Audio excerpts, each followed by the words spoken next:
Welcome back to the Talk Healing to Me podcast. I'm your host, Dwyer. And if you caught this week's full episode, you know it was a long one. It was over an hour with my dear friend Kathleen O'Meara, which is why we split it into two. Kathleen's a former Labour Party senator, a campaigner, a charity leader, and honestly, she's one of the wisest women I know and super grounded. And she is so able to call me on my BS. In fact, she did it this morning saying, stop playing small, which I definitely have been. So there you go. I like when someone kind of gives it to me straight between the eyes, rather than pussyfooting around things. So I really appreciated that this morning. So This podcast is for educational purposes only and is not medical advice. Always consult your doctor. Views shared are personal and not a substitute for professional guidance.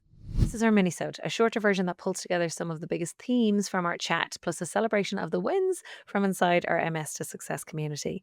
So the takeaways from the conversation with Kathleen. So one is campaigning is who she is. So Kathleen talked about silver mines, environmental cleanup, and most politicians avoided it because there was no votes in it. And I thought that was really interesting when she said it. I don't know if any of you have ever watched the TV series Veep. With Sarah Louise Dreyfus, and she plays the vice president in the US. Now, I'm not into politics, if I'm honest. Like, I know a little bit. I'm not well versed, but I researched the points that are important to me.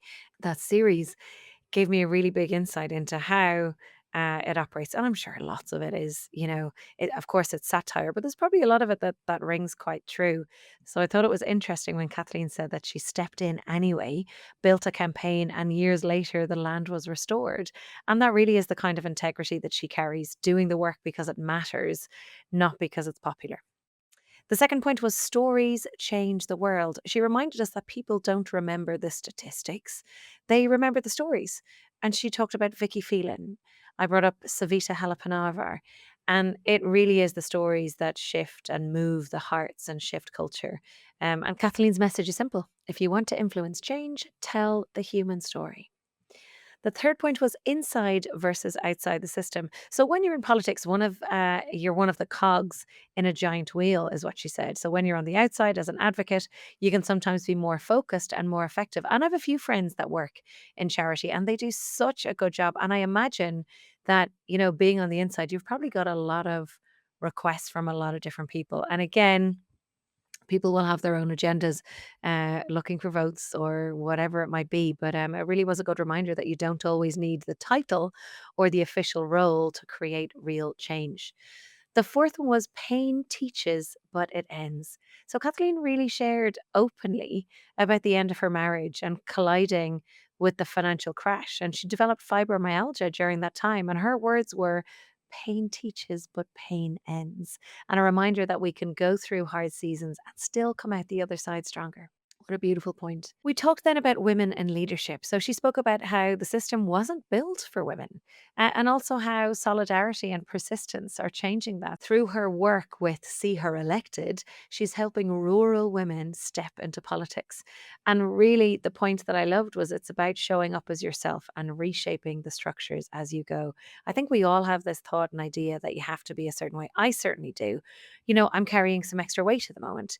And my whole thought is, oh, I don't want to show up on social media, or I don't want to, like you see all these people online and they all look great and they look like they have their life together. Like, I'm still renting. I don't own my own home.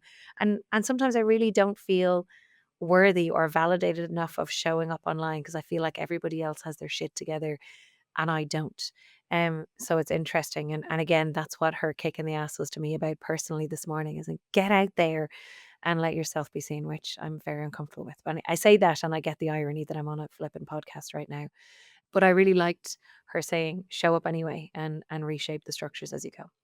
The sixth point was the daily ritual. So for almost 5 years now, Kathleen and I have had a 10-minute call every morning, every weekday morning. And we clear the day, we set an intention, and we hold each other accountable. And really, look, it's the simplicity of it, but it really is powerful. And so the lesson inside of that for me was to find someone that you trust and create that rhythm of accountability.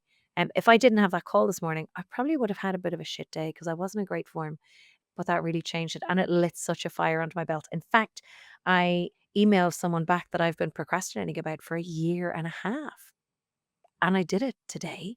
So that little kick in the butt really, really worked. Thank you, Kathleen. The seventh point was a reinvention at any age. So Kathleen's now in her 60s and she's stepped into creative writing. She's starting a master's in the University of Limerick in September, but she's already writing poetry and short stories and finally giving voice to a lifelong dream. So it's proof really that you're never too late to reinvent yourself and pursue what lights you up. I love that and I'm very, very excited for her. All right, the eighth point was friendship can start rocky. Kathleen and I laughed about how when we first met, we really didn't like each other and we clashed and we had an argument. And yet, out of that rocky start came one of the most important friendships in my life. And the lesson sometimes the best relationships are the ones that challenge you first.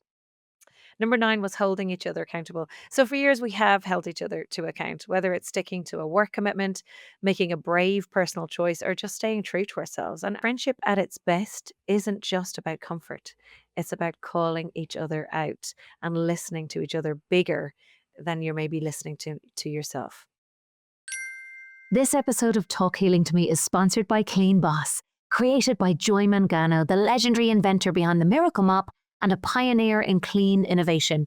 Clean Boss is a botanical disinfectant that kills 99.9% of viruses, germs, and bacteria. It's safe for food surfaces, soft surfaces, and baby high chairs with no toxic ingredients and no rinse required. It's also a degreaser, odor eliminator, and all-purpose cleaner that works as hard as the chemical heavy stuff without the health risks. Check it out at getcleanboss.com/Karen for a clean, better, and living safer life.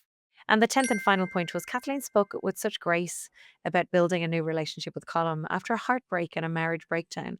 And really, her story is proof that it's possible to love again and to create joy again and to find beauty in a new chapter, no matter what came before. And I love hearing the stories when Kathleen is going in her camper van around the country or to France or to a different country with Colm and hearing all about that. And he, in his own right, doing amazing work and teaching chess to children in school, particularly all the way during COVID. Now, let's take a moment to celebrate some of our incredible wins from inside our MS to Success community this week. So, A is following her movement plan morning and evening, and she's feeling great for it. E is sticking to the meals, positive mindset, and smoother walking, which we love to hear. S felt calm during travel. She didn't miss any of her priorities this week, and she featured on our podcast, which is really great. You heard her a few podcasts ago. Another S rested properly and even got out cycling. How cool is that? M had another work event in Manchester and danced for the first time in 6 months, walking daily. And this is another, we've got like a 3 or 4 in 1, and she bought a new flat. How cool is that? T is being able to stay up later in the evenings and not being so tired during the day. K, again, has more energy and she is exercising more freely. D is back to getting that consistency with her movement and her food and new mobility gains. How cool is that? B is able to keep up her hydration and on point, even though she had a big house move. And H is able to have more energy to get things done all week. Very, very cool. J is walking without a stick in the mornings and doing her movement plan religiously. Really, really well done. S has finished her 30-day challenge and is doing her exercises really, really well. P played pickleball on holiday. How very cool is that? And she had a little bit of anxiety before she went, but she did fantastic. B stayed active despite the heat. She is in a very, very hot part of the US near Las Vegas. So that is a very, very hot heat indeed. Well done. S was able to stay consistent with her movement routine. M has improved balance and even able to stand on one leg. I love that. Really well done. C was able to stand from being seated without using her hands. L, less daytime sleep and more done around the house. Very cool. B, walked across different surfaces unassisted. And C, the ophthalmologist confirmed that her peripheral vision is improving. How cool is that?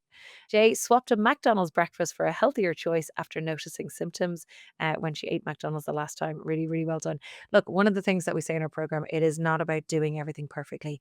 You know, one of our phrases is eat the cake. If you're at a wedding, a celebration of else, don't stay miserable and not eat something that you really want to eat. I prefer someone to go live the life, have the fun. We can help you get back on track afterwards. It is not the worst thing. We like to get people to a point where eating those things doesn't actually affect you anymore. So really, really well done. Z was able to dress easier thanks to stronger legs. J has more water and nutrition shifts are paying off. And E said the stiffness is easing in her hips and her legs. I absolutely love that. Every single one of these wins matters because they show us that the small, consistent actions create massive momentum over time. So that is it for today's mini-sode. Kathleen's full story of wisdom and honesty and our clients' wins are living proof that change can happen in real life one step at a time. And if something has sparked interest or inspiration for you today, maybe it's reaching out to a friend, maybe it's telling your story, or maybe it's carving out 10 minutes tomorrow morning to set a clear possibility for your day. Whatever it takes, run with it. Give yourself an opportunity to really succeed. Thanks for listening. Thanks for sharing this space with me, and keep talking healing to yourself. I will see you next time. Thank you to our sponsors of this episode. You can visit getcleanboss.com/Karen. And also a thank you to our video and podcast producer and editor, Aoife McNamara at Imagine Media. Thank you.